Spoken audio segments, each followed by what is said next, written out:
Okay. Let's go to South Jordan next, where Marcus has a question about the cost of health care. Marcus, you're on the line with Senator Lee.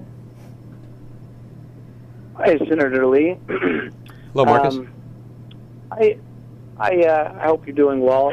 I just wanted to say, you know, I'm not a Republican or a Democrat. I basically will go for anybody or support anybody that is willing to do the right thing, you know, and you know, make responsible decisions. But either way, I work in the healthcare field. I represent the state of Utah for a medical manufacturer, and I just had some concerns. You know, I work with a lot of patients, and I see firsthand, you know, insurance companies taking advantage of patients and all the red tape that's kind of been put about.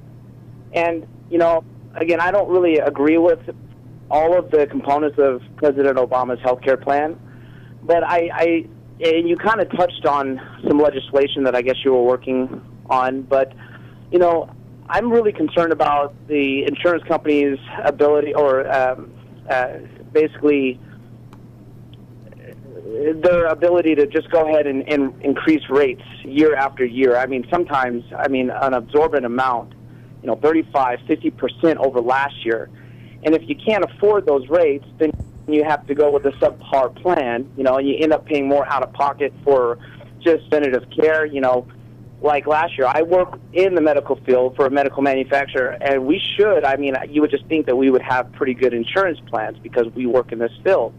Well, last year, you know, my co-pays were $20.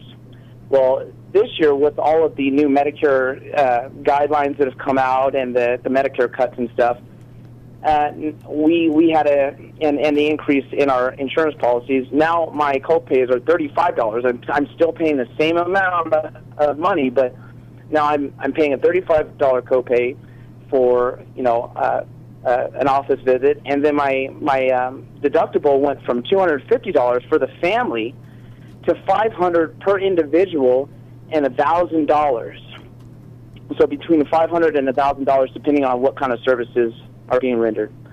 And you know, I know that again, Obama's plan is not the best, but you know, I'm just concerned that if you go through it and you repeal the whole plan, and you know, you've got to present a new plan, and with all this stuff that's going on in Congress, and you know, people aren't willing to negotiate and kind of meet each other halfway, it's going to take a really long time to get something else approved and get it through. I mean, is there a way that you can kind of restrict the insurance companies from making, you know, all these increases, which I don't believe are necessary? And do you see any way that you can kind of reach into Obama's plan and maybe fix certain sections, or maybe, you know, cut out large sums that aren't really working correctly, and maybe implement some of your own ideas in there instead of repealing the whole plan? Yeah, Marcus, I appreciate the sentiment and the question, and I wish that there were some way that we could perform surgery on Obamacare and make it better and make it so that our healthcare system would see an improvement. Unfortunately, I don't see any way that we can do that, in part because this law was written to fail. It was built to fail, as many of the Democratic supporters will themselves acknowledge and have themselves acknowledged. They designed this understanding that it would fail and that it would then put us on the path toward a single-payer, government-run healthcare system, sort of more akin to what they have in Great Britain. So this is one of the many reasons why that won't work. The levels of complexity involved with this 2,700-page law, now backed up with 20,000 pages of regulations and counting, are reasons why we can't just do minor surgery on this. It won't work.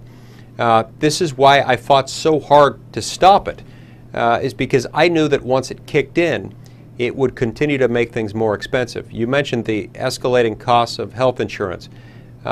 We are seeing more dramatically escalating costs in health insurance premiums now than we have ever seen before. Not in spite of, but because of Obamacare. And at the same time, many millions of Americans, as of last week, it was 3.5 million Americans in just 21 states. Even that number has now increased rather dramatically, who have lost access to their health coverage because of this same law.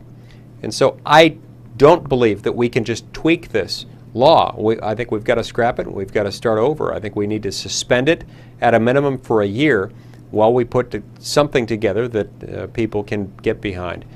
That's not to say that this will be easy. I'm not even certain that this will be possible at this point. Again, this is why I fought so hard to stop the law, to put it on hold before it kicked in, because I knew that once it kicked in, it'd be really hard to extricate ourselves from it.